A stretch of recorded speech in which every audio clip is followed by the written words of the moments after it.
What's going on, guys, in the works, and welcome to the high seas of the Paracel Islands.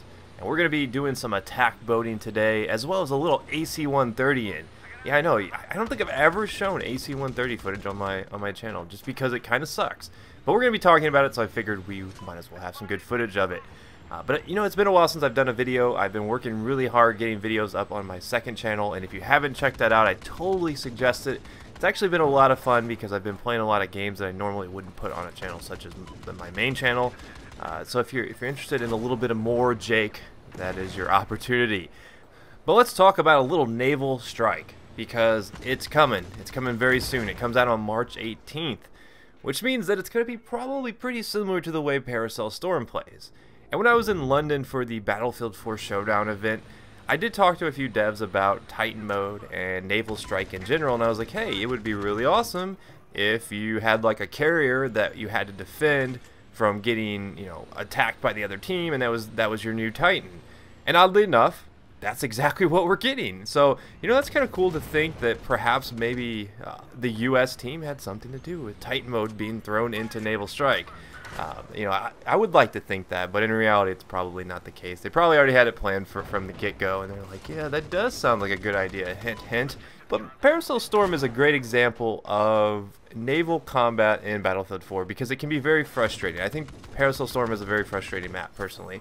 If you're not on a team that works well together, typically you can get steamrolled very quickly with a combination of, you know, just boat superiority and air superiority. There's a weird combination. And then you've got the AC-130 to worry about, which actually can be pretty useful on Paracel Storm. I think out of all the maps, it tends to be the most useful on Paracel Storm because it's easy to take out boats with it, at least in my experiences. But I'm going to guess when you first saw Naval Strike, you probably thought, oh man, Paracel Storm 2.0, here we go again, attack boats, attack boats, attack boats. Because the only new vehicle we are actually getting in Naval Strike is going to be the hovercraft, which is going to be more of a transport type thing. I mean, it's not going to be some sort of game-breaking, game-changing vehicle like submarines or carrier ships would have been.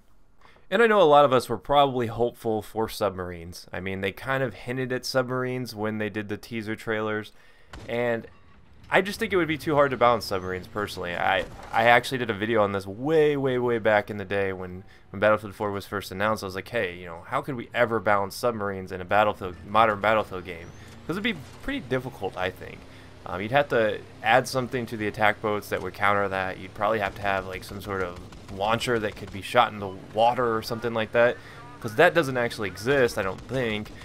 So would they introduce some sort of like, you know, torpedo system where you can jump on like this little like jet ski type thing where you can go underwater like in the Call of Duty trailers where it's pulling you along and it could fire rockets at the submarines? I don't know, you'd have to think of something, because otherwise there would be literally no way to take them out. But that's not what we're getting. We're not getting submarines, we're not getting carrier ships, we're going to be focusing on attack boats. And when I first saw that, I was like, oh, that's just very disappointing, because if you think about like Gulf of Oman, it's got attack boats on it now. And I just asked myself, why? Why does Gulf of Oman have attack boats? It seems like there's almost no reason for that map to even have them, because they just don't fit. You go up to the shore, and that's it. You're done. You know, you can kind of go in those little waterways, but typically people don't go anywhere near those particular areas. So you're like, oh, okay, well, I'm here. What do I do now? So you go back out to the beach, where there's no one at, and you're like, oh, well, here I am again. And you're just kind of a sitting duck, and the only thing you can do is drive back and forth on the beach. And if you own those two flags, you usually don't see anybody. Now, it would be useful if you're, you know, coming off the carrier onto the land, and you're trying to take those flags. They've been fortified, you've been getting spawn trapped. You know, that's something that, you know, the attack boat could help you out in that scenario. But I would say for the most part, attack boats have had little to no impact in Battlefield 4, especially on maps like Oman. You know, they're not really that great on Siege of Shanghai. It's almost pointless because you can't really go anywhere. So, you know, it leads me to think, can attack boats actually do something in Battlefield 4 Naval Strike? Because I don't think there's anything wrong with them. I think on the surface, a lot of people say, oh, they're overpowered. You know, the typical attack boats suck argument because they overpower infantry.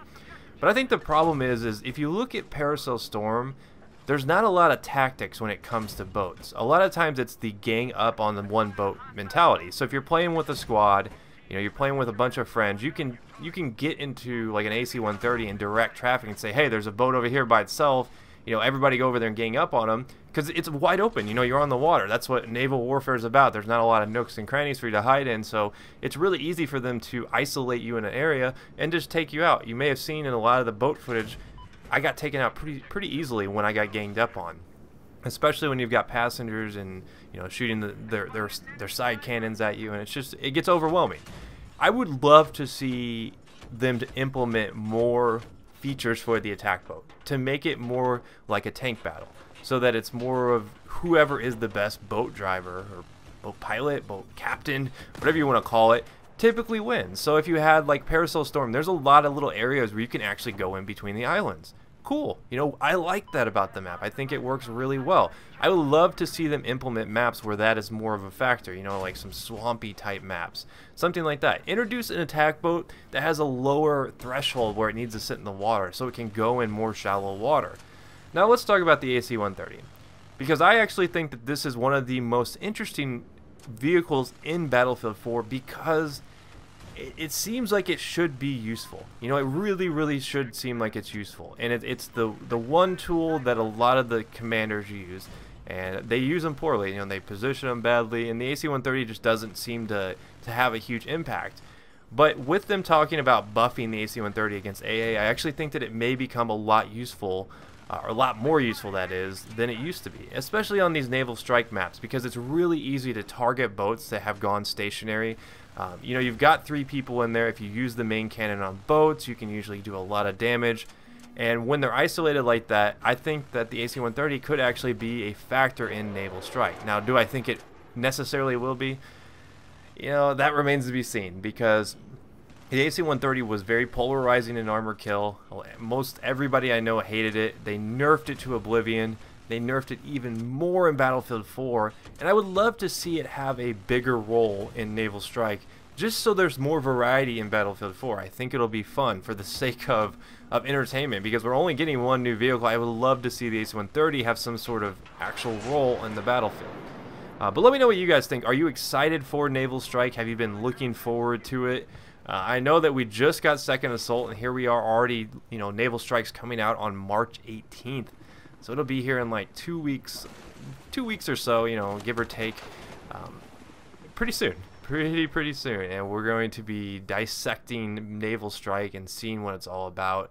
Because I think that even though it may be a lot like Parasol Storm, at first I was pretty skeptical about it. I was like, okay, this is going to be fun. But I'm starting to see that if they make a few tweaks here and there, that it actually could be fun. And hey, there's Titan mode.